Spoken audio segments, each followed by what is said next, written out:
Hello ಸ್ನೇಹಿತರೆ, welcome back to the channel. ಹೆಂಗದ್ರಿ ಎಲ್ಲರೂ? ನಾವೆಲ್ಲರೂ ಆರಾಮದೇವಿ ನೋಡ್ರಿ. ತಾವೆಲ್ಲರೂ ಆರಾಮದಿರಿ ಅಂತ ಅಂದ್ಕೊಳ್ತೇನೆ ನೋಡ್ರಿ ಸ್ನೇಹಿತರೆ. ಈಗ ಲಾಗ್ನ ಸ್ಟಾರ್ಟ್ ಮಾಡ್ಕೊಂಡೆ ನಾನು. ಬಟ್ ಬೆಳಗ್ಗೆಯಿಂದ ಸ್ವಲ್ಪ ಕ್ಲಿಪ್ಪಿಂಗ್ಸನ್ನು ತೊಗೊಂಡೇನಿ, ನಂತರದಲ್ಲಿ ಶೇರ್ ಮಾಡ್ತೀನಿ ಇವತ್ತೇನು ರುಟೀನ್ ಇತ್ತು ಹೇಳಿ. ಬರ್ರಿ ಲಾಗ್ನ ಸ್ಟಾರ್ಟ್ ಮಾಡೋಣ ಅಂತ. ಮತ್ತು ಈ ಒಂದು ಲಾಗ್ ಎಂಡೋರ್ಗೆ ನೋಡ್ರಿ, ಸಪೋರ್ಟ್ ಮಾಡಿರಿ. ನಿಮ್ಗೆ ಇಷ್ಟ ಆದ್ರೆ ಲೈಕ್ ಕೂಡ ಮಾಡಿರಿ, ಕಮೆಂಟ್ ಮಾಡಿರಿ. ಮತ್ತು ನಿಮ್ಮೆಲ್ಲ ಫ್ರೆಂಡ್ಸ್ ಫ್ಯಾಮಿಲಿ ಯಾರೆಲ್ಲ ಇದ್ದಾರೆ ಎಲ್ಲರೊಂದಿಗೆ ಈ ಒಂದು ವಿಡಿಯೋನ ಮತ್ತು ನನ್ನ ಚಾನಲನ್ನು ಶೇರ್ ಮಾಡಿರಿ. ಮತ್ತು ಯಾರೆಲ್ಲ ಇನ್ನೂ ಕೂಡ ಚಾನಲ್ನ ಸಬ್ಸ್ಕ್ರೈಬ್ ಮಾಡ್ಕೊಂಡಿಲ್ಲ, ದಯವಿಟ್ಟು ಸಬ್ಸ್ಕ್ರೈಬ್ ಮಾಡಿಕೊಂಡು ಸಪೋರ್ಟ್ ಮಾಡಿರಿ ಅಂತ ಕೇಳ್ಕೊಳ್ತೀನಿ. ಹಾಗೆ ನನ್ನ ಒಂದು ಪುಟಾಣಿ ಬಿಸ್ನೆಸ್ಸಲ್ಲಿ ನಿಮಗೇನಾದರೂ ಆರ್ಡ್ರ್ ಕೊಡೋದಿದ್ರೆ ಖಂಡಿತವಾಗ್ಲೂ ನನಗೆ ಆರ್ಡ್ರ್ ಕೊಡ್ರಿ. ಸ್ಕ್ರೀನ್ ಮೇಲೆ ನಂಬರ್ ಐತಿ, ವಾಟ್ಸಪ್ ಆದರೂ ಮಾಡ್ಬೋದು, ಇಲ್ಲ ಕಾಲ್ ಮುಖಾಂತರ ಆದ್ರೂ ಆರ್ಡ್ರ್ ಕೊಡ್ಬೋದು. ನನ್ನ ವಿಡಿಯೋ ಕೆಳಗೆ ಕಮೆಂಟ್ಸಲ್ಲೇ ಕೇಳ್ತಾ ಇರ್ತೀರಿ ಇದ್ರದ್ದು ರೇಟ್ ಎಷ್ಟು ಏನು ಎತ್ತ ಅಂಥೇಳಿ ಕೆಲವೊಬ್ರು. ಬಟ್ ಹೆಂಗೆ ಆಕೈತೆ ಅಂದರೆ ನಾನು ಅಲ್ಲೇ ರೇಟ್ ಶೋ ಮಾಡೋಕ್ಕೆ ಬರೋಂಗಿಲ್ಲ. ಯಾಕಂದರೆ ಒಂದೊಂದು ಕಡೆದ ರೇಟ್ ಡಿಫ್ರೆನ್ಸ್ ಆಗ್ತಾವೆ. ಯಾಕಂದ್ರೆ ನಮ್ಮ ಲೋಕಲ್ದವ್ರದ್ದು ಬೇರೆ ರೇಟ್ ಇರ್ತೈತಿ, ಮತ್ತು ಹೊರಗಡೆ ಕಳಿಸೋ ರೇಟ ಬೇರೆ ಇರ್ತೈತಿ. ಮತ್ತು ನನ್ನ ವಿಡಿಯೋನ ಎಲ್ಲರೂ ನೋಡೋದ್ರಿಂದ ಕನ್ಫ್ಯೂಸ್ ಆಗ್ತೈತಿ ನಾನು ಅಲ್ಲಿ ರೇಟ್ ಹಾಕಿದ್ರೆ. ಅದಕ್ಕೋಸ್ಕರ ನಾನು ಅಲ್ಲೇ ರೇಟನ್ನು ಕೊಡೋಕ್ಕಾಗಂಗಿಲ್ಲ. ಅದಕ್ಕೆ ದಯವಿಟ್ಟು ಸ್ಕ್ರೀನ್ ಮೇಲೆ ಏನು ನಂಬರ್ ಐತಲ್ಲ ಅಲ್ಲೇ ನೀವು ವಾಟ್ಸಪ್ ಮುಖಾಂತರ ನನಗೆ ಎನ್ಕ್ವೈರಿ ಮಾಡಬಹುದು, ಇಲ್ಲ ಕಾಲ್ ಮಾಡಿದ್ರು ಕೂಡ ನಾನು ನಿಮ್ಗೆ ಬೇಕಾದಂಥ ಡೀಟೇಲ್ಸನ್ನು ಕೊಡ್ತೇನೆ ನೋಡ್ರಿ ಸ್ನೇಹಿತರೆ. ಖಂಡಿತವಾಗ್ಲೂ ನನಗೆ ಆರ್ಡರ್ ಕೊಟ್ಟು ನನ್ನ ಒಂದು ಪುಟಾಣಿ ಬಿಸ್ನೆಸ್ಸಿಗೂ ಸಪೋರ್ಟ್ ಮಾಡಿರಿ ಅಂತ ಕೇಳ್ಕೊಳ್ತೇನೆ ನೋಡ್ರಿ. ಕೆಲವೊಂದಿಷ್ಟು ಕ್ವಶನ್ಗಳಿಗೆ ಇವತ್ತು ನಾನು ಆನ್ಸರ್ ಮಾಡೋಕ್ಕಿದ್ದೀನಿ. ಮೇನ್ ಏನಪ್ಪ ಅಂತಂದ್ರೆ, ನಾನೇನು ಪೂಜಾನ ಕರೆಯೋಕ್ಕೆ ಹೋಗಿದ್ನಲ್ಲ, ಆ ಒಂದು ಲಾಗ್ ನೋಡಿದವರು ನನಗೆ ಸಾಕಷ್ಟು ಒಂದೆರಡು ಬೇಜಾರಾಗುವಂಥ ಕಮೆಂಟ್ಸ್ ಇದ್ವು. ಅವ್ರು ಹೆಂಗೆ ಥಿಂಕ್ ಮಾಡಿದ್ರೆ ಗೊತ್ತಿಲ್ಲ. ಇನ್ನೊಂದಿಷ್ಟು ಆ ಒಂದು ಕಮೆಂಟ್ಸಿಗೆ ಉಳಿದಂಥ ಸ್ನೇಹಿತರನ್ನ ಅದಕ್ಕೆ ಆನ್ಸರ್ ಕೊಟ್ಟಿದ್ರು. ಆದರೂ ಕೂಡ ನಾನು ನಿಮ್ಗೆ ಇವತ್ತು ಆ ಒಂದು ಕಮೆಂಟ್ಸ್ಗಳಿಗೆ ಆನ್ಸರ್ ಮಾಡೋಕ್ಕಿದ್ದೀನಿ. ಏನಿತ್ತಪ್ಪ ಕಮೆಂಟ್ಸ್ ಅಂದ್ರೆ, ಅದು ಅವ್ರು ಹೇಳೋ ರೀತಿನೂ ಹಂಗನೇ ಇತ್ತು. ಏನು ಇಷ್ಟು ವಯಸ್ಸಾಗೈತಿ, ಬುದ್ಧಿ ಇಲ್ವಾ, ನಿನಗೆ ಗೊತ್ತಾಗಂಗಿಲ್ವಾ ಅಂಥೇಳಿ. ಏನು ಗೊತ್ತಾಗಂಗಿಲ್ಲ ಅಂತಂದ್ರೆ, ನಾವೇನು ಪೂಜಾನ ಕರೆಯೋಕ್ಕೆ ಹೋಗಿದ್ವಲ್ಲ, ಸೊ ಫ್ರಂಟ್ ಸೀಟಿಗೆ ನಾನು ಕೂತಿದ್ದೆ. ಅಲ್ಲಿ ನಾನು ಪೂಜಾನ ಅಥವಾ ಅವ್ರ ಅಣ್ಣಾರನ್ನ ಕೂರಿಸ್ಬೇಕಾಗಿತ್ತು ಅಂತ ಹೇಳಿದರು. ಯಾಕಂತ ನನಗೆ ಗೊತ್ತಾಗಲಿಲ್ಲ. ಹೆಂಗೆ ವಿಚಾರ ಮಾಡ್ತಾ ಅಂದ್ರೆ, ನಮ್ಮದು ಮೆಂಟಾಲಿಟಿ ಹಂಗಿಲ್ಲ. ಬಟ್ ನೀವು ಹೆಂಗೆ ವಿಚಾರ ಮಾಡ್ತೀರಿ ನನಗೆ ಗೊತ್ತಾಗಂಗಿಲ್ಲ. 30 ವರ್ಷಗಟ್ಟಲೆ ನಾವು ಕೂಡಿ ಬೆಳೆದು ಎಲ್ಲನೂ ಮಾಡಿರ್ತೀವಿ, ಅಣ್ತಮ್ರಾಗಲಿ ಅಕ್ಕಂಗಿಯರಾಗಲಿ. ಆ 30 ವರ್ಷದಿಂದ ನಾವು ಕೂಡಿರೋರು. ಸೊ ಅವ್ರು ಬಂದ ತಕ್ಷಣ ನಾವು ನಮ್ಮದೆಲ್ಲ ಬಿಟ್ಕೊಡ್ಬೇಕಾ? ಹೆಂಗೆ ಅಣ್ಣ ತಮ್ಮಂದಿರ ಪ್ರೀತಿ, ಅಕ್ಕಂಗಿಯರ ಪ್ರೀತಿನ ನಾವು ಬಿಟ್ಬಿಡ್ಬೇಕಾ? ಹೆಂಗೆ ಗೊತ್ತಾಗಲಿಲ್ಲ. ಬಟ್ ನಮ್ಮನೆಯೊಳಗೆ ಆ ಥರ ಮೆಂಟಾಲಿಟಿ ಇಲ್ಲ. ಆದ್ರೆ ನೀವು ಹೇಳೋ ಲೆಕ್ಕಕ್ಕೆ ಬಿಟ್ಕೊಡ್ಬೇಕು ಅನ್ನೋ ಲೆಕ್ಕಕ್ಕನ ಹೇಳಿಬಿಟ್ರಿ. ನಾನು ಸಾಕಷ್ಟು ಸರ ನನ್ನ ಜರ್ನಿ ಒಳಗೆ ನನ್ನ ಹಿಂದೆ ನಾನು ಕಾರ್ ಇದ್ದಾಗೂ ಆ ಥರ ಕಮೆಂಟ್ ಬಂದಾಗೂ ಅದಕ್ಕೆ ಕ್ಲಾರಿಫಿಕೇಷನ್ ಕೊಟ್ಟಿದ್ದೆ. ಏನಪ್ಪ ಅಂತಂದ್ರೆ, ನಮ್ಮ ಫ್ಯಾಮ್ಲಿ ಒಳಗೆ ಮೇನ್ ಅಂದರೆ, ಫ್ಯಾಮ್ಲಿ ಏನು ಹೋಗ್ತಾ ಇರ್ತೀವಿ ಹೊರಗಡೆ, ನಾವು ಆಗಿರ್ಬೋದು, ತಮ್ಮನ ಹೆಂಡತಿ ಮಕ್ಕಳು ಅಪ್ಪ ಅವ್ವ ಎಲ್ಲರೂ ಹೋಗುವಾಗ ಮುಂದೆ ಅವರ ಕೂಡಬೇಕು ಇವರ ಕೂಡಬೇಕು ಅನ್ನೋದು ಇರಂಗಿಲ್ಲ. ಅವ್ರವ್ರ ಪರ್ಸ್ನಲ್ ಗಂಡ ಹೆಂಡತಿ ಹೋಗುವಾಗ ಅವ್ರವ್ರು ಎಂಜಾಯ್ ಮಾಡಲಿ, ಅವ್ರವ್ರದ್ದು ಪ್ರೈವೇಸಿ ಅದು ಅವಾಗ ಮಾಡಲಿ. ಬಟ್ ಎಲ್ಲ ಫ್ಯಾಮ್ಲಿ ಇದ್ದಾಗ ಅವರೇ ಇರಬೇಕು ಇವರೇ ಇರಬೇಕು ಅನ್ನೋದು ನಮ್ಮ ಮನೆಯೊಳಗೆ ಯಾವಾಗಿದ್ರೂ ಇಲ್ಲ. ಮತ್ತು ಅವರು ಆದರೂ ಆಯ್ತು, ನೀವ್ಯಾಕೆ ಕೂಡ್ತೀರಿ ನಾವಾಗ ಕೂಡ್ತೇವೆ ಅನ್ನೋದೂ ಇಲ್ಲ. ಅವರು ಒಂದು ಆ್ಯಸ್ ಅ ರೆಸ್ಪೆಕ್ಟ್ ಅಂದ್ಕೊಂಡೆ ಅವ್ರಾಗ್ಲೇ ಬಿಟ್ಕೊಟ್ಟಿರ್ತಾರೆ ಆ ಸೀಟ್ನ. ಮೇನ್ ನಾನು ಯಾಕೆ ಕೊಡ್ತೀನಪ್ಪ ಅಂತಂದ್ರೆ, ನಂದು ಚಾನಲ್ ಐತಿ, ನಾನು ವಿಡಿಯೋ ಮಾಡ್ಕೋಬೇಕಾ. ಸೊ ನನ್ನ ಬದಲಿಗೆ ನನಗೆ ಯಾರು ವಿಡಿಯೋ ಮಾಡೋರು ಇಲ್ಲ. ನಾನು ಹಿಂದೆ ಕೂತ್ಕೊಂಡು ಮುಂದೆ ಕುಂತವ್ರು ವಿಡಿಯೋ ಮಾಡ್ತಾರಪ್ಪ ಅಂದ್ರೆ ಸರಿ, ಅವ್ರ ಕೈಯಾಗ ಕೊಡ್ಬೋದು. ಬಟ್ ಹಂಗಿಲ್ಲ, ನಂದು ಚಾನಲದ ವಿಡಿಯೋ ನಾನು ಮಾಡ್ಕೊಳ್ಬೇಕು. ಸೊ ಫ್ರಂಟ್ ಕೂತ್ರೆ ನನಗೆ ವಿಡಿಯೋ ನೀಟಾಗಿ ಬರ್ತೈತಿ, ಎಲ್ಲ ಕವರ್ ಆಗ್ತೈತಿ. ಅದಕ್ಕೋಸ್ಕರ ಒಂದು ರೀಸನಿಗೆ ನಾ ಕೂಡ್ತೇನೆ. ಅವತ್ತು ಕೂತಿದ್ದಕ್ಕೆ ಮೇನ್ ಅಂದರೆ, ಅವ್ರದ್ದು ಫುಲ್ ಫ್ಯಾಮ್ಲಿ ಅದು. ಮತ್ತು ಅಲ್ಲಿನೂ ಕೂತಾಗ ನೋಡಿದ್ರಿ ನೀವು, ಅವ್ರ ನನ್ನ ಹೆಂಡತಿನ ಆಜು ಕೂತಿದ್ರಾ? ಇಲ್ಲ. ಯಾಕಂದ್ರೆ ಅದು ಫ್ಯಾಮ್ಲಿ ಟೈಮ್. ಸೊ ಅಲ್ಲೇನೈತಿ, ಅಕ್ಕಪಕ್ಕನ ಕೂಡಬೇಕು, ಗಂಡ ಹೆಂಡತಿನ ಕೂಡಬೇಕು. ಸೊ ಆ ಥರ ಏನು ಇರಂಗಿಲ್ಲ. ನಮ್ಮ ಫ್ಯಾಮ್ಲಿ ಒಳಗಂತೂ ಆ ಥರ ಇಲ್ಲ ನೋಡ್ರಿ. ನೀವು ಹೆಂಗೆ ಅಂದ್ಕೊಳ್ತೀರಿ ಏನು ಅಂದ್ಕೊಳ್ತೀರೋ ನನಗೆ ಗೊತ್ತಿಲ್ಲ. ನಾ ಹೇಳೋದು ಸರಿನೋ ತಪ್ಪೋ ನೀವು ತಿಳಿಸ್ರಿ ನನಗೆ, ಉಳಿದವರು ಎಲ್ಲ ಸ್ನೇಹಿತರು. ಯಾಕಂದ್ರೆ ಫ್ಯಾಮ್ಲಿ ಟೈಮ್ ಫುಲ್ ಫ್ಯಾಮ್ಲಿ ಜೊತೆ ಹೋಗಾಕತ್ತೇವೆ ಅಂದಮೇಲೆ ನಾವು ಫ್ಯಾಮ್ಲಿ ಅವ್ರ ಜೊತೆನೇ ನಾವು ಮಿಂಗಲ್ ಆಗಿರ್ಬೇಕು. ನಾವು ಗಂಡ ಹೆಂಡತಿ ಪ್ರೈವೇಸಿ ಇದ್ದಾಗ ಸಪ್ರೇಟಾಗಿ ನಾವೆಲ್ಲರ ಹೋಗುವಾಗ ಅದನ್ನು ನಾವು ಮಾಡ್ಕೊಳ್ಳೋಣಂತ. ಸೊ ಹಿಂಗಿರ್ತೈತಿ. ಅಲ್ಲಿ ಏನಾಗಿತ್ತಂದ್ರೆ, 4-5 ತಿಂಗಳದಿಂದನೂ ಬಾನಂತಿ ಪಾಪು ಅವ್ರ ಫ್ಯಾಮ್ಲಿ ಜೊತೆ ಅಟ್ಯಾಚ್ಮೆಂಟ್ ಜಾಸ್ತಿ ಇತ್ತು. ಮತ್ತು 5 ತಿಂಗಳಾದ್ರೂ ಇನ್ನೂ ಪಾಪನ್ನ ಹ್ಯಾಂಡಲ್ ಮಾಡಲಿಕ್ಕೆ, ಸಮಾಧಾನ ಮಾಡಲಿಕ್ಕೆ ಇನ್ನೂ ಪೂಜಾಗೆ ರೂಢಿ ಆಗಿಲ್ಲ. ಯಾಕೆ ಆಕಿಗೂ ಫಸ್ಟ್ ಪ್ರೆಗ್ನೆನ್ಸಿ, ಆಮ್ಯಾಗ ಫಸ್ಟ್ ಪಾಪು, ಫಸ್ಟ್ ಡೆಲಿವರಿ. ಸೊ ಆಕಿಗೂ ರೂಢಿ ಆಗಿಲ್ಲ. ಎಷ್ಟಾದ್ರೂ ಅವ್ರ ಮಮ್ಮಿನ ಏನಂದ್ರೆ ಶಾಂತ ಮಾಡ್ತಾರೆ ಪಾಪುಗೆ. ಹಂಗೇನಾರ ಆಳಾಕತ್ರ ಕಿರಿಕಿರಿ ಮಾಡಾಕತ್ರ ಇನ್ನೂ ಅಷ್ಟು ಗೊತ್ತಾಗಂಗಿಲ್ಲ ಆಕಿಗೂ ಕೂಡ. ಮತ್ತು ಅವ್ರ ಮಮ್ಮಿ ಆಯ್ತು, ಅವ್ರ ಅಣ್ಣ ಆಯಿತು, ಈ ರೀತಿ ಬ್ಯಾಲೆನ್ಸ್ ಮಾಡ್ಯಾರ ಅವ್ರಿಗೆ 5 ತಿಂಗಳನ್ನು. ಸೊ ಹೀಗಿರುವಾಗ ಅವ್ರಿಗೆ ಕಂಫರ್ಟ್ ಆಗಲಿ, ಒಂದ ಕಡೆ ಕೂಡಲಿ, ಆ ಪಾಪುನವ್ರಿಗೆ ಮ್ಯಾನೇಜ್ ಮಾಡ್ಲಿಕ್ಕೆ ಈಸಿ ಆಗಲಿ ಅನ್ನೋ ಉದ್ದೇಶಕ್ಕೆ ಅವ್ರು 3 ಜನ ಒಂದ ಕಡೆ ಕೂತಾರೆ. ನೋಡಿದ್ರಿ ನೀವು, ಹಿಂದೆ ಕೂತಾರೆ, ಹೌದಾ? ಉಳ್ದವ್ರು ಹಿಂದೆ ಕೂತಾರೆ, ನಾನು ಮುಂದೆ ಕೂತೀನಿ. ಮತ್ತು ನಾನು ಮುಂದೆ ಕುಂದಿರ್ಬೇಕು, ನೀವ್ಯಾಕೆ ಕುಂದಿರ್ತೀರಿ? ಈ ಥರ ನಮ್ಮ ಮನೆಯೊಳಗೆ ಯಾವಾಗೂ ಇಲ್ಲ. ನಾನು ಕೂಡೋ ರೀಸನ್ ಏನಪ್ಪ, ನಂದು ವಿಡಿಯೋ ರೀಸನಿಗೆ ನಾನು ಕೂತಿರ್ತೇನೆ ಮುಂದೆ. ಸೊ ಅಪ್ಪ ಇದ್ದಾಗೂ ಸಹಿತ ಅಪ್ಪ ಹಿಂದೆ ಕೊಡ್ತಿದ್ರೆ ನೋಡಿರಿ ನೀವು, ಅಪ್ಪ ಸಹಿತ ಹಿಂದೆ ಕೊಡ್ತಿದ್ರು, ಅವ್ವ ಇದ್ರು ಹಿಂದೆ ಕೊಡ್ತಿದ್ರೆ, ನಾ ಮುಂದೆ ಕೊಡ್ತಿದ್ದೆ. ನಾ ಯಾವಾಗಿದ್ರು ಮುಂದೆ ಕೊಡ್ತೇನೆ, ಬಿಕಾಸ್ ಆಫ್ ವಿಡಿಯೋ ಸಲುವಾಗಿ. ಸೊ ಅದನ್ನು ಒಯ್ದು ನಿನಗೆ ಬುದ್ಧಿ ಇಲ್ವಾ, ಇಷ್ಟು ವಯಸ್ಸಾಯಿತು, ಗಂಡ ಹೆಂಡತಿನ ಆಜು ಬಾಜು ಕುಂದ್ರಸಕ್ಕೆ ಗೊತ್ತಾಗಲ್ವಾ, ಹಂಗೆ ಹಿಂಗೆ ಹೆಂಗೆ ವಿಚಾರ ಮಾಡ್ತೀರಿ ನೀವು ಅಂತ. ಅಂದ್ರೆ ಇವೆಲ್ಲ ಏನಾಗ್ತವೆ, ನಿಮ್ಮ ಈ ಒಂದು ಕಮೆಂಟ್ಸಿಂದನೇ ಮನೆಯೊಳಗೆ ಮನಸ್ತಾಪಗಳು ಹುಟ್ಕೊಳ್ತಾವೆ. ಆ ಥರ ಅವ್ರಿಗೆ ವಿಚಾರ ಇರಲಿಲ್ಲ ಅಂದ್ರೂ ನೀವು ಮಾಡೋ ಕಮೆಂಟ್ಸಿಂದ ಆ ಥರ ವಿಚಾರಗಳು ಬರ್ತಾವೆ, ಭಿನ್ನಾಭಿಪ್ರಾಯಗಳು ಬರ್ತಾವೆ. ವಿಚಾರ ಮಾಡಿ, ಯೋಚನೆ ಮಾಡಿ, ಅವ್ರ ಫ್ಯಾಮ್ಲಿ ಹೆಂಗೈತಿ, ಅವ್ರ ಬಾಂಡಿಂಗ್ ಹೆಂಗೈತಿ ಎಲ್ಲ ತಿಳ್ಕೊಂಡು ನೀವು ಕಮೆಂಟನ್ನು ಮಾಡಿರಿ. ಬರೀ ಒಂದು ವಿಡಿಯೋ ನೋಡಿದ ತಕ್ಷಣ ಮಾಡೋದಲ್ಲ. ಸೊ ನಾವೆಲ್ಲರೂ ಹೆಂಗದೇವಿ ಏನದೇವಿ ನಿಮ್ಗೆ ಅದರ ನೆಕ್ಸ್ಟ್ ಬ್ಲಾಗ್ ನೋಡಿದ್ರೂ ಗೊತ್ತಾಗಿರಬಹುದು. ಆ ಥರ ಉದ್ದೇಶ ನಮ್ದಿಲ್ಲ. ಸೊ ಫ್ರಂಟ್ ಸೀಟಿಗೆ ನಾ ಪಾಪುದು ಹೇಳಿದೆ ನಿಮಗೆ ನಾನು. 5 ತಿಂಗಳಾದ್ರೂ ಕೂಡ ಇನ್ನೂ ಕೂಡ ಆಕೆಗೆ ಪಾಪುನ ಎತ್ಕೊಳ್ಳೋಕ್ಕೂ ಬರೋಂಗಿಲ್ಲ, ಸಂಭಾಳ್ಸೋಕ್ಕೂ ಬರೋಂಗಿಲ್ಲ, ಮ್ಯಾನೇಜ್ ಮಾಡೋಕ್ಕೂ ಬರೋಂಗಿಲ್ಲ. ಇನ್ನೂ ಅಷ್ಟು ರೂಢಿ ಆಗಿಲ್ಲ ಆಕೆಗೆ. ಎಷ್ಟೊತ್ತಿದ್ರು ಅವ್ರ ತಾಯಿಯವರು ಮತ್ತು ಅವ್ರ ಅಣ್ಣ ಅವನಿಗೆ ಸಮಾಧಾನ ಮಾಡಬೇಕು. ಸೊ ಹೀಗಿರುವಾಗ ಅವ್ರಿಗೆ ಕಂಫರ್ಟ್ ಆಗಲಿ ಅಂತ ನಾನು ಹಿಂದೆ ಬಿಟ್ಕೊಟ್ಟಿದ್ದೆ. ಇದು ಹೆಂಗೆ ವಿಚಾರ ಮಾಡ್ತೀರಿ? ನನ್ನ ಕರೆ ನಾ ಹಿಂದೆ ಕುಂತ್ರೇನು ಮುಂದೆ ಕುಂತ್ರೇನು, ಫ್ಯಾಮ್ಲಿ ಇದ್ದಾಗ ಅವೆಲ್ಲ ಗಂಡ ಹೆಂಡ್ತಿದ ಪ್ರೈವೇಸಿ ಅದು ಬರೋದಿಲ್ಲಲ್ಲೇ, ಮ್ಯಾಟರ ಬರೋದಿಲ್ಲಲ್ಲೇ. ನಾವೆಲ್ಲ ಇಡೀ ಫ್ಯಾಮ್ಲಿ ಇರ್ತೀವಲ್ಲೇ. ಗಂಡ ಹೆಂಡತಿ ಇಬ್ಬರ ಇದ್ದಾಗ ಅವೆಲ್ಲ ಆಜು ಬಾಜು ಕುಂದ್ರೋದು ಪ್ರೈವೇಸಿ ಅವ್ರು ಬೇಕಾದ್ ಮಾಡಲಿ. ಅದು ಅವರು ಹೋಗಿರ್ತಾರ, ಅದೆಲ್ಲ ಮಾಡಿರ್ತಾರ, ಅವಾಗ ನಾ ಇರಂಗಿಲ್ಲ, ವಿಡಿಯೋ ಮಾಡಿರಂಗಿಲ್ಲ, ಅದನ್ನು ನೀವು ನೋಡಿರಂಗಿಲ್ಲ. ಇಲ್ಲೇ ಫ್ಯಾಮ್ಲಿ ಎಲ್ಲ ಹೋಗಿರ್ತೀವಿ ಅಂದಮೇಲೆ ನಾನು ವಿಡಿಯೋ ಮಾಡಿರ್ತೀನಿ. ನಾನು ವಿಡಿಯೋ ಮಾಡೋ ಸಲುವಾಗಿ ನಾ ಫ್ರಂಟಿಗೆ ಕೂತಿರ್ತೀನಿ, ಅಂದಲ್ಲ ಅದೆಲ್ಲ ಕವರ್ ಆಗಿರ್ತೈತಿ. ನಾ ಮುಂದೆ ಕುಂತೇನಿ, ಹಿಂದೆ ಅವ್ರು ಕುಂತಾರ, ಇದನ್ನೆಲ್ಲ. ಸೊ ಮುಚ್ಚುಮರಿ ಮಾಡುವಂಥದ್ದು ಏನೂ ಇಲ್ಲ ಇದ್ರೊಳಗೆ. ನಾ ಮುಂದೆ ಕುಂದಿರ್ಬೇಕು, ನೀ ಹಿಂದೆ ಕುಂದರು, ಅವ್ರ ಗಂಡ ಹೆಂಡತಿನ ಅಗಲಿಸ್ಬೇಕು, ಏನೇನೇನೇನೋ ಕಮೆಂಟ್ ಹಾಕ್ತೀರಿ. ಅದೆಲ್ಲ ನಮ್ಮ ಫ್ಯಾಮ್ಲಿ ಒಳಗೆ ಗೊತ್ತಾನೇ ಇಲ್ಲ ಅಂತ ಹೇಳ್ಬೋದು ಇವೆಲ್ಲ. ಅದಕ್ಕೆ ನಾ ಕೇಳ್ಕೊಳ್ಳೋದು, ಒಂದಿಷ್ಟು ಜನ ಇರ್ತಾರೆ, ಅವ್ರ ಫ್ಯಾಮ್ಲಿ ಒಳಗೆ ಹಂಗೆ ಇರ್ತೈತೋ ಏನು ಅದಂತಾರ, ಆ ಥರ ನೋಡಿರ್ತಾರೋ. ಹೀಗಾಗಿ ನಾದ್ನೇರ್ ಏನೇನೋ ಹಾಕಿದ್ರಪ್ಪ ಕಮೆಂಟ್. ಸೊ ನಮ್ಮ ಮನೆಯೊಳಗೆ ಆ ಥರ ಏನಿಲ್ಲ ರೀ. ನಾವೆಲ್ಲರೂ ತಾಯಿ ಮಕ್ಳು ಹಂಗೆ ಫ್ರೆಂಡ್ಸ್ ಹಂಗನ ಇರೋದು ನಿಜವಾಗ್ಲೂ. ಮತ್ತು ಹಂಗೇನಾರ ಇದ್ದಿದ್ರೆ ಮೇನಾಗಿ ನಾ ಕರ್ಯಾಕನ ಹೋಗಿರಂಗಿಲ್ಲ, ಹೌದಾ? ಹಿಂದೆ ಕುಂದ್ರು ಮುಂದೆ ಕುಂದ್ರು ಅಷ್ಟು ನಮ್ಗೆ ತಾರತಮ್ಯ ಇದ್ರೆ ನಾನು ಯಾಕೆ ಹೋಗ್ಬೇಕು ಕರೀಲಿಕ್ಕೆ? ಹಂಗಿಲ್ಲ. ನಾವು ತಾಯಿ ಮಕ್ಕಳ ಥರ, ಆಕೆ ನನಗೆ ಮಗಳ ಥರ, ನಮಗೆ ಅಂಟಿ ಅಂತಾರೆ, ನಾವೆಲ್ಲ ಒಂಥರ ಫ್ರೆಂಡ್ಸ್ ಥರ. ಸೊ ಈ ಥರ ನಾವೆಲ್ಲ ಇರ್ತೀವಿ. ಅದಕ್ಕೆ ಒಂದು ಏನೋ ನೋಡ್ತೀರಿ ವಿಡಿಯೋ, ಅದನ್ನು ಚೆನ್ನಾಗಿ ಅರ್ಥ ಮಾಡ್ಕೊಳ್ರಿ. ಇವ್ರ ಫ್ಯಾಮ್ಲಿ ಹೆಂಗೈತಿ, ಇವ್ರದ್ದೆಲ್ಲ ಬಾಂಡಿಂಗ್ ಹೆಂಗೈತಿ ಎಲ್ಲ ಅರ್ಥ ಮಾಡ್ಕೊಂಡು ನಾನು ಈ ಥರ ಕಮೆಂಟ್ ಹಾಕಿದ್ರೆ ಅದ್ರದ್ದು ಪರಿಣಾಮ ಏನಾಗ್ತೈತಿ ಅಂತ ಎಲ್ಲ ವಿಚಾರ ಮಾಡಿ ಕಮೆಂಟನ್ನು ಹಾಕ್ರಿ. ಇದು ಏನಾಗ್ತಾವಂದ್ರೆ ಕೆಲವೊಂದು ಮನೆಗಳನ್ನು ಇಲ್ಲಿ ಬಿಡುವಂಥ ಸಮಸ್ಯೆಗಳು ಉದ್ಭವ ಆಗ್ತಾವೆ. ಅದಕ್ಕೋಸ್ಕರ ಕೇಳೋದು. ಬಟ್ ನಮಗದು ಏನು ಮ್ಯಾಟರ್ ಇಲ್ಲ. ಬಟ್ ಕಮೆಂಟ್ ಬಂದಿತ್ತು ಅಂದಮೇಲೆ ಅದಕ್ಕೆ ಉತ್ತರ ಕೊಡಬೇಕಾದದ್ದು ನನ್ನ ಧರ್ಮ ಅಂತ ನಾವು ಉತ್ತರ ಕೊಡತ್ತೇನೆ ಅಷ್ಟೇ. ನಮಗದೆಲ್ಲ ಏನು ಫರ್ಕ್ ಬೀಳಂಗೇನಿಲ್ಲ. ಯಾಕಂದ್ರೆ ನಾವು ಆ ಥರ ಇಲ್ಲ ಅಂದಮೇಲೆ ನಾವು ಅದನ್ನು ಹಚ್ಕೊಳಕ್ಕೆ ಹೋಗಂಗಿಲ್ಲ. ಸೊ ಈ ಥರ ಅದೊಂದು ಮರ್ತಿದ್ದೆ ನಮ್ಮನ್ನು ಹೇಳುವಾಗ, ಅದೊಂದು ಕಮೆಂಟ್ ಅದಕ್ಕೆ ಆನ್ಸರ್ ಮಾಡಬೇಕಾಗಿತ್ತು ಸ್ನೇಹಿತರೆ. ಆ ನಂತರ ಏನೀಗ ಲಾಸ್ಟ್ ಬ್ಲಾಗ್ ಹಾಕಿದ್ದೆ ನನ್ನ ಒಂದು ಸಮಸ್ಯೆ, ನನ್ನ ಒಂದು ಫೈನಾನ್ಷಿಯಲ್ದೆಲ್ಲ ನಾನು ಹೇಳ್ಕೊಂಡಿದ್ದೆ. ಮತ್ತು ನನ್ನ ಒಂದು ಜೀವನದ ನಿಮ್ಗೆಲ್ಲರಿಗೂ ಗೊತ್ತೈತಿ. ಮತ್ತು ಹೇಳಿದೆ, ನನ್ನ ಬಿಸ್ನೆಸ್ ಆಗಿರ್ಬೋದು, ನನ್ನ ಯೂಟ್ಯೂಬ್ ಆಗಿರ್ಬೋದು, ಇವೆರಡರಿಂದ ಅರ್ನಿಂಗಿಂದನೇ ನನ್ನ ಒಂದು ಜೀವನ ನಡೀತೈತಿ. ಅಷ್ಟೊಂದು ಕಷ್ಟ ಆಕೈತೆ ನನಗಂತಲೇ ಹೇಳಿದ್ದೆ. ಇದು ಸತ್ಯವಾದ ಮಾತು. ಯಾವ ದೇವ್ರ ಪ್ರಮಾಣ ಆದ್ರೂ ಅದು ಸತ್ಯವಾದದ ಮಾತು.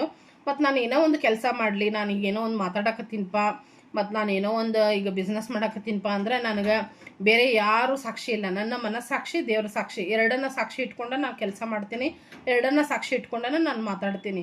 ಯಾಕಂದರೆ ಈ ಒಂದು ಬ್ಲಾಗ್ ಹೊರಗಿನ ಜನ ನೀವು ಅಷ್ಟೇ ನೋಡೋಂಗಿಲ್ಲ, ನನ್ನ ಇಡೀ ಫ್ಯಾಮ್ಲಿ ನೋಡ್ತೈತಿ. ಇಲ್ಲಿ ಪೂಜಾ ನೋಡ್ತಾಳೆ, ಉಷಾ ನೋಡ್ತಾಳೆ, ನನ್ನ ಇಡೀ ಸಂಪೂರ್ಣ ಫ್ಯಾಮ್ಲಿ ನೋಡ್ತೈತಿ. ಹೀಗಾಗಿ ಸುಳ್ಳು ಹೇಳುವಂಥ ಪ್ರಮೇಯನ ಬರೋದಿಲ್ಲ. ಇಲ್ಲಿ ಏನೈತೆ ಅದನ್ನು ಸತ್ಯನ ಮಾತಾಡ್ತೀನಿ. ನನ್ನ ಪರಿಸ್ಥಿತಿ ಏನೈತೆ ಅದನ್ನು ಹೇಳ್ಕೊಂಡಿರ್ತೀನಿ, ಅದೊಂದು ಸತ್ಯ. ಆಮೇಲೆ ಬಿಸ್ನೆಸ್ಸಲ್ಲೇ ಹೇಳಿದ್ನೆಲ್ಲ ಅದು ಒಂದು ಹೇಳಬೇಕು. ನನಗೆ ಮೊನ್ನೆ ಒಂದು ಇನ್ಸಿಡೆಂಟ್ ಆಯಿತು.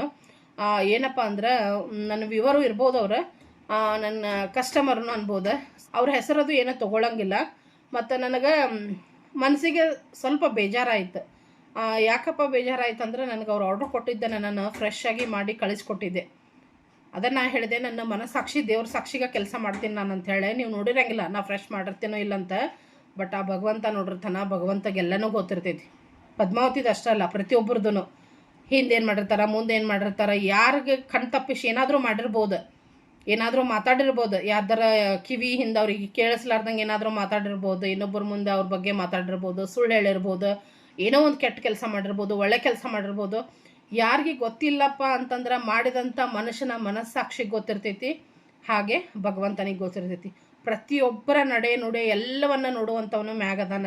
ಬೇರೆ ಯಾರಿಗೆ ಗೊತ್ತಾಗಲಿಲ್ಲ ಅಂದ್ರೂ ಭಗವಂತನಿಗೆ ಗೊತ್ತಿರ್ತೈತಿ. ಆ ಭಗವಂತನ ಸಾಕ್ಷಿಯಾಗೆ ನಾ ಕೆಲಸ ಮಾಡ್ತೀನಿ. ನನಗೆ ಬೇರೆದವ್ರದ್ದು ಏನೂ ಸಾಕ್ಷಿ ಬೇಡ. ಹಿಂಗೆ ನಾನು ಹೆಂಗೆ ಅನ್ಕೋತೀನಿ ಅಂದರೆ, ನಾ ಹಿಂಗೆ ಮಾಡಿದ್ರೆ ಯಾರು ನೋಡಲಿಲ್ಲ ಅಂದರೂ ಭಗವಂತದಾನಲ್ಲ, ಸೊ ಅವ್ನಿಗೆ ಆದರೂ ಗೊತ್ತಿರಬೇಕಲ್ಲ, ಅವನಾದರೂ ನೋಡ್ತಾ ಇದ್ದಾನಲ್ಲ. ದೇವರ ಸಾಕ್ಷಿಯಾಗಿ ಕೆಲಸ ಮಾಡ್ತೀನಿ. ಫ್ರೆಶ್ ಆಗಿ ಮಾಡಿ ನಾನು ಅವ್ರಿಗೆ ಒಂದು ಹಿಂದಿನ ದಿವಸ ಸಾಯಂಕಾಲ ಮಾಡೀನಿ, ಒಂದು ನೆಕ್ಸ್ಟ್ ಡೇ ಮಾಡೀನಿ, ಅವತ್ತು ಈವ್ನಿಂಗ್ ನಾ ಕೊರಿಯರ್ ಮಾಡೀನಿ ಅವರಿಗೆ. ಅದರ ನೆಕ್ಸ್ಟ್ ಡೇನ ಅವ್ರಿಗೆ ರೀಚ್ ಆಗೈತಿ. ಅವ್ರಂತಾರೆ ಫ್ರೆಶ್ ಇಲ್ಲ ಇವು, ನೀವು ಸುಳ್ಳು ಹೇಳಕತ್ತೀರಿ ಅಂಥೇಳಿ. ಪರವಾಗಿಲ್ಲ, ನನಗೆ ರಿಟರ್ನ್ ಮಾಡಿಬಿಡ್ರಿ ಅಂದೆ. ನಾನು ಅವರಿಗೆ ಬಾಕ್ಸ್ ಪ್ಯಾಕ್ ಮಾಡಿದ್ದೆ. ನನ್ನ ಹತ್ರ ಯಾರೆಲ್ಲ ಆರ್ಡರ್ಸ್ ತೊಗೊಂಡಿರಿ, ಐಟಮ್ಸ್ ತೊಗೊಂಡಿರಿ, ದಯವಿಟ್ಟು ನಿಮಗೆ ಸಾಧ್ಯ ಆದರೆ ನನಗೆ ಕಮೆಂಟ್ಸಲ್ಲೇ ಹಾಕಿರಿ. ನಾ ಕಳಿಸಿದಂಥ ಐಟಮ್ಸ್ ಫ್ರೆಶ್ ಆಗಿರ್ತಾವೋ ಇಲ್ಲೋ, ಟೇಸ್ಟಿಯಾಗಿ ಇರ್ತಾವೋ ಇಲ್ಲೋ, ಆಮೇಲೆ ಏನಂದ್ರೆ ಪ್ಯಾಕಿಂಗ್ ಹೆಂಗಿರ್ತೈತಿ, ಖಂಡಿತವಾಗ್ಲೂ ನನಗೆ ಕಮೆಂಟಲ್ಲೇ ಹಾಕಿರಿ. ಯಾಕಂದ್ರೆ ಉಳ್ದಂಥವ್ರಿಗೆ ಸರಳ ಆಗ್ತೈತಿ, ತಿಳ್ಕೊಳ್ಳಿಕ್ಕೆ ಈಸಿ ಆಕೈತಿ, ಅವ್ರಿಗೆ ಗೊತ್ತಾಕೈತೆ ಅಂಥೇಳಿ. ದಯವಿಟ್ಟು ಕಮೆಂಟ್ಸ್ ಹಾಕಿರಿ ಸ್ನೇಹಿತರೆ. ಸೊ ನಾನು ಬಾಕ್ಸ್ ಪ್ಯಾಕ್ ಮಾಡಿದ್ದೆ. ಅವ್ರಿಗೇನಂದೆ, ನನ್ನ ಸರಿ ನಿಮ್ಗೆ ಇಷ್ಟ ಇಲ್ಲ ಅಂದರೆ ನನಗೆ ರಿಟರ್ನ್ ಮಾಡಿಬಿಡ್ರಿ ಅಂದೆ. ನಾನು ನಿಮ್ದು ಏನು ಅಮೌಂಟ್ ಐತಿ ನಾನು ರಿಫಂಡ್ ಮಾಡ್ತೀನಿ, ನಂಗೆ ರಿಟರ್ನ್ ಮಾಡಿರಿ ಅಂದೆ. ಸೊ ನನಗೆ ಅವ್ರು ಕೇಳಿದ್ರು ಹೆಂಗೆ ಕಳಿಸ್ಬೇಕು, ಕೊರಿಯರ್ದು ನಮ್ಗೆ ಗೊತ್ತಿಲ್ಲ ಏನು ಎತ್ತಂತ. ನಾನು ಎಲ್ಲ ಡಿಟೇಲು ಕೊಟ್ಟೆ ಅವ್ರಿಗೆ. ನಾನು ಏನು ಬಾಕ್ಸ್ ಕಳಿಸೀನಿ ಅದೇ ಬಾಕ್ಸ್ನಾಗ ರೀಪ್ಯಾಕ್ ಮಾಡಿರಿ, ನಿಮ್ಗೆ ನಿಯರೆಸ್ಟ್ ಯಾವ್ದು ಕೊರಿಯರ್ ಐತಿ ಆ ಕೊರಿಯರಿಗೆ ಕಳಿಸ್ಬಿಡ್ರಿ, ನನಗೆ ರೀಚ್ ಆಕೈತೆ ಅಂತ ಹೇಳಿದೆ. ಸೊ ನಾನು ಬಾಕ್ಸ್ ಪ್ಯಾಕ್ ಮಾಡೀನಿ. ಅಷ್ಟು ಬಾಕ್ಸ್ನಾಗ ಅಷ್ಟು ನಾನು ನೀಟಾಗಿ ಪ್ಯಾಕ್ ಮಾಡಿದರೂ ಕೂಡ ಕೊರಿಯರ್ ಕಳಿಸೋವಾಗ ಕೆಲವೊಂದಿಷ್ಟು ಮುರಿದಿರ್ತಾವೆ. ಅಷ್ಟು ನೀಟ್ ಮಾಡಿನೂ ಕೂಡ, ನಾನು ಅಷ್ಟು ಕಾಳಜಿ ತೊಗೊಂಡು ಮಾಡಿದ್ರೂ ಕೂಡ ಒಂದೊಂದು ಕೆಲವೊಂದು ಮುರಿದು ಬಿಟ್ಟಿರ್ತಾವೆ. ಅವ್ರು ಏನು ಮಾಡ್ಯಾರ, ಅದನ್ನು ರಿಟರ್ನ್ ಬಾಕ್ಸಿಗಾರ ಹಾಕಬೇಕಾ, ಇಲ್ಲ ಒಂದು ಕೊರಿಯರ್ ಕವರ್ ಬರ್ತಾವಲ್ಲ ಆ ಕವರ್ನಾಗ ನನಗೆ ಕೊರಿಯರ್ ಮಾಡ್ಯಾರ. ಸಂಪೂರ್ಣ ಪುಡಿ ನಾ ಕಳಿಸಿದಂಥ ಐಟಮ್ ಸಂಪೂರ್ಣ ಪುಡಿ. ಹೋಗಲಿ, ರಿಟರ್ನ್ ಆದರೂ ಬಂದ್ರೆ ನಾವು ಮನೆಯವ್ರವ್ರು ತಿಂತೀವಿ ಬಿಡಪ್ಪ, ನಮಗೇನು ನಾಲ್ಕಾರು ದುಡ್ಡು ಲುಕ್ಷನ್ ಆದ್ರೂ ತಿಂದ್ವಿ ಅನ್ನೋದು ಒಂದು ಸಮಾಧಾನ ಇರ್ತೈತೆ. ಹೋಗಲಿ ಬಿಡ ಅಂದ್ಕೊಂಡು ನಾ ರಿಟರ್ನ್ ತರಿಸ್ಕೊಂಡೆ. ಬಟ್ ತಿನ್ನಕ್ಕೂ ಬರ್ದಂಗೆ ಆಗಿದ್ವು, ಅಂಥ ಕವರ್ನಾಗ ಹಾಕಿ ಕಳಿಸಿದ್ರು. ನನಗಿದು ಯಾವುದು ಬೇಜಾರು ಬಂದಿಲ್ಲ. ಎಲ್ಲಿ ಬೇಜಾರು ಬಂತಂದ್ರೆ, ನಾನು ಅಷ್ಟು ನೀಟಾಗಿ ಹಿಂದಿನ ದಿವಸ ಅವತ್ತಿನ ದಿವಸನ ಫ್ರೆಶ್ ಆಗಿ ಮಾಡಿ ಕಳಿಸಿದ್ರು ಫ್ರೆಶ್ ಇಲ್ಲ, ನೀವು ಸುಳ್ಳು ಹೇಳಾಕತ್ತೀರಿ ಅಂದ್ರಲ್ಲ, ಅದು ಭಾಳ ನೋವಾಗೈತಿ. ಭಾಳ ಅಂದ್ರೆ ಭಾಳ ನೋವಾಗೈತಿ. ಮತ್ತು ನಾನು ಅದಕ್ಕೆ ಅಮೌಂಟನ್ನು ಕೊಟ್ಟೆ ಬಿಡ್ರಿ, ಅವ್ರದ್ದು ಕೊಟ್ಟೆ, ಕೊರಿಯರ್ದು ಕೊಟ್ಟೆ, ಅದು ಕೊಟ್ಟೆ. ಬಟ್ ಅವರು ಒಂದಿಷ್ಟು ವಿಚಾರ ಮಾಡ್ಬೇಕು. ನಾವು ಇಷ್ಟು ಅದನ್ನು ನೀಟಾಗಿ ಹೈಜಿನಿಕ್ ಆಗಿ ಮತ್ತು ಫ್ರೆಶ್ ಆಗಿ ಎಲ್ಲನೂ ತಂದು ಅಷ್ಟು ಕಷ್ಟಪಟ್ಟು ಮಾಡಿ ಆರ್ಡ್ರ್ ತೊಗೊಂಡು ಕಳಿಸ್ತೀವಿ ಅಂದರೆ ನಮಗೆ ಕಷ್ಟ ಇರ್ತೈತಿ. ಅದನ್ನು ನಾವು ದುಡಿಬೇಕು, ಅದರಿಂದ ಒಂದು 4 ದುಡ್ಡು ಉಳಿತಾವ ಅಂಥೇಳಿ ನಾವು ದುಡುಕಿಗಾಗಿ ಮಾಡಿರ್ತೀವಿ. ಅದು ಕೂಡ ಅವರಿಗೆ ಯೋಚನೆ ಆಗಲಿಲ್ಲ. ಎಷ್ಟು ನನಗೆಲ್ಲ ಗ್ರೋಸರಿನೂ ಲುಕ್ಷಣೆ, ನಾ ಮಾಡಿದಂಥ ಶ್ರಮನೂ ಲುಕ್ಷಣೆ. ಭಾಳ ಅಂದ್ರೆ ಭಾಳ ಹರ್ಟ್ ಆಯಿತು. 100ರಲ್ಲಿ ಒಬ್ರು ಅನ್ಬೋದು, 1000ರಲ್ಲಿ ಒಬ್ರು ಅನ್ಬೋದು. ನನ್ನೆಲ್ಲ ಸ್ನೇಹಿತರು ನಿಜವಾಗ್ಲೂ ಭಾಳ ಒಳ್ಳೆಯವರಿದ್ದಾರೆ. ನಿಜವಾಗ್ಲೂ ಒಳ್ಳೆಯವರಿದ್ದಾರೆ. ಏನೋ ಗೊತ್ತಿಲ್ಲ, ಅವ್ರಿಗೇನು ಅನ್ನಿಸ್ತೋ ಗೊತ್ತಿಲ್ಲ. ಇದೊಂದು ಭಾಳ ಅಂದ್ರೆ ಭಾಳ ಬೇಜಾರಾಯಿತು ಸ್ನೇಹಿತರೆ ನನಗೆ. ನಾವು ಮತ್ತಷ್ಟು ಹೈಜಿನಿಕ್ಕಾಗಿ ಮಾಡಿಕೊಡ್ತೇವೆ, ಅಷ್ಟು ಒಳ್ಳೆ ರೀತಿಯಿಂದ ಕೊಡ್ತೇವೆ ಅಂದ್ರೆ ಅದಕ್ಕೊಂದು ಬೆಲೆ ಅಂತ ಇರಬೇಕಂತ. ಆ ಮಾಡಿದ್ದಕ್ಕೂ ಬೆಲೆ ಇಲ್ದಂಗೆ ಆಗೋತು. ತುಂಬ ಅಂದರೆ ತುಂಬ ಬೇಜಾರಾಯ್ತು. ನನಗೆ ದುಡ್ಡು ಹೋಗಿದ್ದು ಬೇಜಾರಾಗಲಿಲ್ಲ. ಬಟ್ ಅವರು ನಾನು ಹಿಂಗೆ ಮಾಡಿದ್ರು ನನ್ನ ಶ್ರಮಕ್ಕೆ ಹಿಂಗೆ ಅಂದ್ರಲ್ಲ, ನನಗಷ್ಟು ಏನೋ ಒಂದು ಆಗಲಿ, ಏನೋ ಒಂದು ಹೆಣ್ಮಗಳು ದುಡ್ಕೋಬೇಕು, ಜೀವನ ಮಾಡ್ಬೇಕು ಅಂದ್ಕೊಂಡು ಮಾಡ್ತಿರ್ತೀವಿ, ಅಂಥದ್ದು ಕೂಡ ಅವ್ರಿಗೆ ವಿಚಾರ ಬರಲಿಲ್ಲಲ್ಲ ಅಂಥೇಳಿ ಭಾಳ ಬೇಜಾರಾಯ್ತು. ಇಂಥವ್ರು ಇರ್ತಾರೆ ಸ್ನೇಹಿತರೆ, ಏನು ಮಾಡೋಕ್ಕೆ ಬರೋಂಗಿಲ್ಲ. ಆಮೇಲೆ ಏನೈತಿ ಇನ್ನೊಂದು ಅಂದರೆ, ಇದನ್ನೆಲ್ಲ ನಾನು ಫೇಸ್ ಮಾಡ್ತಿರ್ತೇನೆ, ಇವೆಲ್ಲ ನಡೀತಿರ್ತಾವೆ, ಫೇಸ್ ಮಾಡ್ತಿರ್ತೇನೆ. ಮತ್ತು ಹೇಳಿದ ಹಾಗೆ 3 ತಿಂಗಳದಿಂದನೂ ಯೂಟ್ಯೂಬಿಂದ ಏನು ಸ್ಯಾಲ್ರಿ ಇಲ್ಲ ಅಂತಲೂ ಹೇಳಿದೆ. ಮತ್ತು ಅಪ್ಪಾಜಿಯವರು ಹೋದಾದ ನಂತರ ಅತ್ತೆಯವರು ಹೋದರು. ಈ ಒಂದು ಸಂದರ್ಭದೊಳಗೂ ಎಲ್ಲ ಸ್ನೇಹಿತರು ಇವ್ರ ಮನೆಯೊಳಗೆ ಹಿಂಗಾಗೈತಂತ ನನಗೆ ಎಷ್ಟೋ ದಿನ 2 ತಿಂಗಳಗಟ್ಟಲೆ ಆರ್ಡ್ರಸ್ಸು ಕೊಡಲಿಲ್ಲ. ನೀವೇ ವಿಚಾರ ಮಾಡಿರಿ ಏನಾಗಿರ್ಬೋದು ನನ್ನ ಪರಿಸ್ಥಿತಿ. 3 ತಿಂಗಳದಿಂದ ಯೂಟ್ಯೂಬ್ ಸ್ಯಾಲ್ರಿನೂ ಇಲ್ಲ, 2 ತಿಂಗಳದಿಂದ ಯಾವುದೇ ಆರ್ಡ್ರಸ್ಸು ಇಲ್ಲ. ಹೆಂಗಾಗಿರ್ಬೋದು ನನ್ನ ಪರಿಸ್ಥಿತಿ ನೀವೇ ತಿಳ್ಕೊಳ್ರಿ ಸ್ನೇಹಿತರೆ. ಇದೇನು ನಿಮ್ಗೆ ನನ್ನ ನೋವು ಹೇಳ್ಕೊಳ್ಳೋದಂತಲ್ಲ, ನನ್ನ ಪರಿಸ್ಥಿತಿಯನ್ನು ನಿಮ್ಗೆ ಅರ್ಥ ಮಾಡಿಸ್ತಾ ಇದ್ದೀನಿ. ನನ್ನ ಹಾಗೆ ಎಷ್ಟು ಜನ ಅದನ್ನು ಫೇಸ್ ಮಾಡಕತ್ತಾರೋ ನನಗೆ ಗೊತ್ತಿಲ್ಲ. ಹಿಂಗೆ ನೀವು ನನ್ನ ಫ್ಯಾಮ್ಲಿ ಅಂದಮೇಲೆ ಎಲ್ಲನೂ ಗೊತ್ತಿರಬೇಕು ನಿಮಗೂ ಕೂಡ. ಈ ರೀತಿ ಇದ್ದಾಗ ನನಗೊಂದು ಕಮೆಂಟ್ ಬಂತು. ಅವರು ಹೇಳಿದ್ರು, ನಿಮ್ಗೆ ಹೇಳ್ಕೊಳ್ಬೇಕು ಅನಿಸಿದ್ರೆ ಮಾತ್ರ ಹೇಳ್ರಿ ಅಂಥೇಳಿ. ಇಲ್ಲ, ಅದೆಲ್ಲರಿಗೂ ಬರುವಂಥ ಕ್ವಶನ್ ನೀವೊಬ್ಬರು ಕೇಳಿರಂದ್ರೆ ಅಂದ್ಕೊಂಡಿರ್ತಾರೆ, ಕೇಳಿರಂಗಿಲ್ಲ ಅಂತ ಅಂದ್ಕೊಳ್ತೀನಿ. ಕಾವೇರಿನೂ ಕೆಲ್ಸಕ್ಕೆ ಹೋಗ್ತಾಳೆ, ಇವ್ರ ಕಾಕಾರು ಕೆಲ್ಸಕ್ಕೆ ಹೋಗ್ತಾರೆ. ಇವರು ನೋಡಿದ್ರೆ ನಾನು ಒಬ್ಬಕ್ಕೆ ದುಡಿಬೇಕು, ನನ್ನ ಮನೆಗೆ ಕಷ್ಟ ಆಯ್ತಂತಾರೆ, ಹೆಂಗಿದು ಅಂಥೇಳಿ ನಿಮ್ಗೆಲ್ಲರಿಗೆ ಅನ್ನಿಸ್ತಾ ಇರ್ಬೋದು. ಸೊ ಆ ಒಂದು ಕಮೆಂಟಿಗೆ ನಾನು ಆನ್ಸರ್ ಮಾಡ್ತೀನಿ. ಅಂದರೆ ಕಾವೇರಿ ಮತ್ತು ನಿಮ್ಮ ಕಾಕಾರ ನಿಮಗೆ ಹೆಲ್ಪ್ ಮಾಡೋಂಗಿಲ್ವಾ, ಫೈನಾನ್ಷಿಯಲಿ ನಿಮ್ಗೇನು ದುಡ್ಡು ಕೊಡೋಂಗಿಲ್ವಾ ಅಂತ ಕಮೆಂಟ್ ಬಂದಿತ್ತು. ಸಾಮಾನ್ಯವಾದ ವಿಚಾರನ, ಇದ್ರದ್ದೇನು ನನಗೇನು ಏನಿಲ್ಲ, ಸಾಮಾನ್ಯವಾದ ವಿಚಾರ. ಹೇಳ್ಕೊಳ್ಬೇಕಂದ್ರೆ ಕಾಕಾರ ಹೋಗ್ತಾರೆ, ಅವ್ರದ್ದೇನು ಅಂಥ ಪರಿ ಏನು ದೊಡ್ಡ ಕೆಲಸ ಅಲ್ಲ. ನಿಮ್ಗೆ ಸ್ಟಾರ್ಟಿಂಗದನ್ನು ಹೇಳೀನಿ, ಅವ್ರೇನು ಓದೋರಲ್ಲ ಏನಲ್ಲ, ಪಾಪ ಏನೋ ಫಸ್ಟಿಂದ ಅವ್ರ ಹತ್ರ ದುಡ್ಕೊಂಡು ಬಂದಾರ ಅಂತ ಅನ್ನೋ ಒಂದು ಕಾರಣಕ್ಕೆ ಅವ್ರ ಹತ್ರನ ಹೋಗ್ತಾರೆ. ಅವ್ರಿಗೇನು ಅಂಥ ಪರಿ ಏನು ಸ್ಯಾಲ್ರಿ ಅಂತೇನಿಲ್ಲ, ಬಟ್ ಮನ್ಯಾಗ ಕೂಡ್ಲಾರ್ದೇ ಏನೋ ಒಂದು ಆಕ್ಕೈತಲ್ಲ ಅಂತ ಹೋಗ್ತಾರೆ. ಅವ್ರು ಅಷ್ಟೇ ಹೋದರೂ ಕೂಡ ಹಾಲು ಮೊಸರು ತರಕಾರಿ ಇದಿಷ್ಟು ಕಾಕ ನೋಡ್ಕೊಳ್ತಾರೆ. ಅವ್ರು ತೊಗೊಂಡು ಬರ್ತಾರೆ. ತರಕಾರಿನೂ ಅವರೇ ತರ್ತಾರೆ. ಸಾಕಷ್ಟು ಸಾರಿ ಹೇಳೇನಿ, ಅವ್ರು ಯಾವಾಗ ತರಕಾರಿ ತಂದ್ರೆ ಅದನ್ನು ಹೇಳೇ ಬಿಟ್ಟೇನಿ. ನಿನ್ನೆ ರಾತ್ರಿ ಕಾಕ ತರಕಾರಿ ತಂದಿದ್ರು, ನಾನು ಇವತ್ತು ಕ್ಲೀನ್ ಮಾಡಾಕತ್ತೇನೆ ಅಂತಲೇ ಹೇಳ್ತಾ ಇರ್ತೀನಿ. ಅದ್ರ ಜೊತೆಗೆ ಹಾಲು ಮೊಸರು ಕೂಡ ಅವರ ತರ್ತಾರೆ. ಅನಿವಾರ್ಯ ಯಾವಾಗಾರ ಇರಲಿಲ್ಲ ಅಂದ್ರಷ್ಟೇ ನಾ ತರಿಸಿರ್ತೀನಿ. ಇವೆರಡ್ರದ್ದು ಮಾತ್ರ ಕಾಕ ನೋಡ್ಕೊಳ್ತಾರೆ. ಅದ್ರ ಜೊತೆಗೇನ ಫ್ರಿಜ್ ತೊಗೊಂಡೆ, ವಾಷಿಂಗ್ ಮಷಿನ್ ತೊಗೊಂಡೆ, ಇನ್ಸ್ಟಾಲ್ಮೆಂಟ್ ಮೇಲೆನ ತೊಗೊಂಡೆ. ಆ ಇನ್ಸ್ಟಾಲ್ಮೆಂಟಿಗೂ ನನಗೆ ಕಾಕ ಸ್ವಲ್ಪ ಪ್ರಮಾಣದಲ್ಲಿ ಹೆಲ್ಪ್ ಕೂಡ ಮಾಡ್ತಾರೆ. ಇಷ್ಟು ಕಾಕರ ಕಡೆಯಿಂದ ಇರ್ತೈತಿ. ಇನ್ನು ಕಾವೇರಿ ಕೆಲ್ಸಕ್ಕೆ ಹೋಗ್ತಾಳೆ, ನಿಮಗೆ ಪೇಮೆಂಟ್ ಕೊಡಲ್ವಾ, ದುಡ್ಡು ಕೊಡಲ್ವಾ ಅಂತ ನೀವು ಕೇಳಿದ್ರೆ, ಕಾವೇರಿ ಯಾವಾಗ ಕೆಲ್ಸಕ್ಕೆ ಹೋದ್ಲಲ್ಲ, ಫಸ್ಟ್ ಪೇಮೆಂಟ್ ತಂದು ನನ್ನ ಕೈಯಾಗ ಕೊಟ್ಟಿದ್ಲು. ಇನ್ನೂ ನಾನು ತಂಗಿ ಮನೆಯಾಗಿದ್ದೆ. ಸೊ ನಾನು ಅವಾಗನೇ ಏನು ಹೇಳಿದೆ, ನನ್ನ ಕೈ ಒಳಗೆ ದುಡ್ಡು ಖರ್ಚಾಗ್ತವ, ನನ್ನ ಕಡೆ ಬೇಡ, ನಿಮ್ಮ ಆಂಟಿ ಕೈಯಾಗ ಅಂದರೆ ನನ್ನ ತಂಗಿ ಕೈಯಾಗ ಕೊಡು ಅಂತ ಹೇಳಿದೆ. ತಂಗಿ ಏನಂದರೆ ವಿಚಾರ ಮಾಡಿ ನೋಡಿ ಮಾಡಿ ಖರ್ಚು ಮಾಡ್ತಾಳೆ. ಸೊ ಹಿಂಗಂತ ಹೇಳಿ, ಸೊ ಅವಾಗಿಂದ ತಂಗಿ ಕೈಯಾಗ ಕೊಡಾಕತ್ತಿದ್ಲು. ಸೊ ಆಕಿ ಕೊಡಾಕತ್ತಾಳೆ ಅಂತ ಹೇಳಿ ನಾವು ಆಕಿದು ಎಲ್ಲ ಸ್ಯಾಲ್ರಿನೂ ಖರ್ಚು ಮಾಡೋಂಗಿಲ್ಲ. ಯಾಕೆ ಆಕಿದು ಇನ್ನೂ ಮುಂದೆ ಲೈಫ್ ಐತಿ. ಸೊ ನಾವೇನು ಮಾಡ್ತೀವಿ, ಆಕಿದು ಸ್ಯಾಲ್ರಿ ಸೇವಿಂಗ್ಸ್ ಮಾಡ್ತೀವಿ. ನಾನು ಕಾವೇರಿ ಇದ್ದಾಗ ಸ್ವಲ್ಪ ಪ್ರಮಾಣ ತಂಗಿ ಮನೆ ಖರ್ಚಿಗೆ ತೆಗೆದು ಇಷ್ಟು ಆಕಿಗೆ ಸೇವಿಂಗ್ಸ್ ಮಾಡ್ತಿದ್ಲು ಕಾವೇರಿದು ಸ್ಯಾಲ್ರಿ. ಸೊ ಅಲ್ಲಿಂದ ನಾವು ನಮ್ಮ ಮನೆಗೆ ಇಲ್ಲಿ ಬಂದಾದ ನಂತರನೂ ಕಾವೇರಿ ನನ್ನ ಕಡೆನ ಕೊಡ್ತೇನೆ ಅಂದ್ಲು ಸ್ಯಾಲ್ರಿ. ಇಲ್ಲವ ಬೇಡ ಅಂದರೆ ಎಲ್ಲಿವರೆಗೆ ಅಂದ್ರೆ ಮೊಬೈಲ್ ಏನು ತೊಗೊಂಡ್ವಲ್ರಿ, ನನಗೆ ಗಿಫ್ಟ್ ಮಾಡಿದ್ರು ಗೊತ್ತಾ, ಹೊಸ ಮೊಬೈಲ್ ತಂಗಿ ಮತ್ತು ಕಾವೇರಿ ಸೇರಿ ಏನು ಗಿಫ್ಟ್ ಮಾಡಿದ್ರಲ್ಲ, ಅಲ್ಲಿವರೆಗೆ ನನಗೆ 2,000 ಮನೆಗೆ ಕೊಡ್ತಿದ್ಲು, ಉಳ್ದಿದ್ದಕ್ಕೆ ಸೇವಿಂಗ್ಸ್ ಮಾಡ್ಕೊಳ್ತಿದ್ಲು. 2,000 ಕೊಟ್ಟರೆ ಏನಾಗ್ತಿತ್ತಂದ್ರೆ ಆಕಿದ ಮಂತ್ಲಿ ಕೋರ್ಟ್ ಹೋಗೋದಿರ್ತಿತ್ತು, ಕೇಸ್ ನಡೀತಾ ಇತ್ತು ನೋಡ್ರಿ ಅವಾಗ. ಅದ್ರದ್ದು ಖರ್ಚು ಮತ್ತು ಆಕಿದು ಎಕ್ಸ್ಟ್ರಾ ಏನಾರು ಖರ್ಚಿದ್ರೆ, ಒಂದು ಸ್ಲಿಪ್ಪರ್ ಅಂತ ಆಗಿರ್ಬೋದು, ಮೊಬೈಲ್ ರೀಚಾರ್ಜ್ ಆಗಿರ್ಬೋದು, ಇಲ್ಲ ಏನಾರು ಡ್ರೆಸ್ಸಸ್ ಆಗಿರ್ಬೋದು, ಏನಾದರೂ ಎಕ್ಸ್ಟ್ರಾ ಖರ್ಚಿದ್ರೆ ಅದರೊಳಗೆ ನಾನು ಆಕಿಗೆ ಕೊಟ್ಕೊತ ಬರ್ತಿದ್ದೆ. ನನಗೇನು 2,000 ಕೊಡ್ತಿದ್ಲಲ್ಲ ಅದರೊಳಗೆ ಕೊಡ್ತಿದ್ದೆ. ಸ್ವಲ್ಪ ಏನಾದರೂ ಹೆಚ್ಚು ಕಡಿಮೆ ಆದರೂ ಮನೆಗೂ ಬಳಸ್ಕೊತಿದ್ದೆ. ಬಟ್ ಮೊಬೈಲ್ ಏನು ಪರ್ಚೇಸ್ ಮಾಡಿದ್ರಲ್ಲ, ನನಗೇನು ಗಿಫ್ಟ್ ಮಾಡಿದ್ರಲ್ಲ, ಸೊ ಅದನ್ನು ಹಾಕಿ ಅದ 2,000 ರೂಪಾಯಿ ಮೊಬೈಲದ ಇನ್ಸ್ಟಾಲ್ಮೆಂಟ್ ಕಟ್ಟಾಕತ್ಲ. ತಂಗಿ ಮತ್ತು ಅಕ್ಕಿ ಕೊಡಿ ಇನ್ಸ್ಟಾಲ್ಮೆಂಟ್ ಕಟ್ಟಿದ್ರೆ, ನನಗೆ ಮೊಬೈಲ್ ಕೊಡಿಸಿದ್ರು ಗೊತ್ತಿರ್ಬೋದು ನಿಮಗೆ ಗಿಫ್ಟ್. ಸೊ ಅದನ್ನು ಕಟ್ತಾ ಬಂದಾಗಿಂದ ಆಕೆ ನನಗೆ ಕೊಟ್ಟಿದ್ದಿಲ್ಲ ರೊಕ್ಕ. ನಾನು ಯಾವಾಗೂ ಆಕಿಗೆ ಸ್ಯಾಲ್ರಿ ಕೇಳಿಲ್ಲ, ಕೊಡಂತ ಯಾವಾಗೂ ಕೇಳೋಂಗಿಲ್ಲ. ಇನ್ಸ್ಟಾಲ್ಮೆಂಟ್ ಆದಮೇಲೆ ಮತ್ತೆ ಕೊಡಕ್ಕೆ ಬಂದ್ಲೆ. ನಾನು ಅವಾಗ ಹೇಳಿದೆ, ಅಂದರೆ ಇದೆಲ್ಲ ಕೇಸ್ ಕ್ಲಿಯರ್ ಆಗಿದ್ರೆ ಆಕಿದೆ, ನಾವಿನ್ನೇ ಹೊಸದಾಗಿ ಆಕಿಗೆ ಬೇರೆ ಹುಡುಗನ ನೋಡಿ ಮದುವೆ ಮಾಡಿಕೊಡ್ಬೇಕು. ಸೊ ಇನ್ನು ಬರೋದೇನೈತಿ, ಅವಾಗ ನಾನು ಆಕಿಗೆ ಕ್ಲಿಯರಾಗಿ ಹೇಳಿದೆ, ಇಲ್ಲ ಕಾವೇರಿ, ನನ್ನ ಕೈಯಾಗ ದುಡ್ಡು ಉಳಿಯಂಗಿಲ್ಲ, ನಾನು ಬಳಸ್ತೀನಿ ಅಂದ್ರೆ ಹೆಂಗ್ರಿ, ಈಗ ಕಾವೇರಿನ ಏನೋ ಒಂದು ಕೇಳಿಲ್ಲ ಅಂತ ಇಟ್ಕೋರಿ, ಕೊಡಿಸ್ಬಿಡ್ತೇನೆ. ಆಕೆ ಕೇಳಂಗಿಲ್ಲ, ಏನೋ ಕೇಳಿಲ್ಲ, ಎಕ್ಸಾಂಪಲಿಗೆ ಹೇಳತ್ತೇನೆ. ಇಲ್ಲ ನನ್ನ ಮಗಗೆ ಏನಾರು ಇಷ್ಟ ಆಯ್ತು, ಮಗಳಿಗೆ ಏನಾದರೂ ಇಷ್ಟ ಆಯ್ತು, ಇಲ್ಲ ಎಲ್ಲರೂ ಹೋಗೋಣಂದ್ರು ವಿಚಾರ ಮಾಡಿದಾಗ ಖರ್ಚು ಮಾಡಿಬಿಡ್ತೇನೆ ಇದ್ದು ಅಂದ್ರೆ ನಾನು ಈ ರೀತಿ. ಅದಕ್ಕೆ ನಾನು ನನ್ನ ಕಾವೇರಿಗೆ ಏನು ಹೇಳಿದೆ, ನಿನ್ನ ಸ್ಯಾಲ್ರಿ 1 ರೂಪಾಯಿನೂ ಮನೆಗೆ ಕೊಡೋಕೆ ಹೋಗಬೇಡ, ಸೇವಿಂಗ್ಸ್ ಮಾಡ್ಕೊ, ನಿನ್ನ ಮದುವೆಗೆ ನಿನ್ನ ಫ್ಯೂಚರಿಗೆ ಯೂಸ್ ಆಕೈತಿ. ಯಾಕಂದ್ರೆ ನನ್ನ ಹತ್ರ ಇರ್ತೈತಿ ಇರಂಗಿಲ್ಲ ಗೊತ್ತಿಲ್ಲ, ಅಟ್ಲೀಸ್ಟ್ ನಿಂದಾದರೂ ನಿನಗೆ ಸೇವಿಂಗ್ಸ್ ಆಗಲಿ, ನಾನು ಹೆಂಗಾದರೂ ಮನೇನ ನಿಭಾಯಿಸ್ಕೊಳ್ತೀನಿ, ಹೆಚ್ಚು ಕಡಿಮೆ ಏನಾರ ಆದರೂ ಕೂಡ ನಾನು ಮ್ಯಾನೇಜ್ ಮಾಡ್ಕೊಳ್ತೀನಿ, ನಿನ್ನ ಸ್ಯಾಲ್ರಿ ನಿನ್ನ ಸೇವಿಂಗ್ಸ್ ಮಾಡಂತ ಈಗ ಹೇಳಿಬಿಟ್ಟೇನೆ.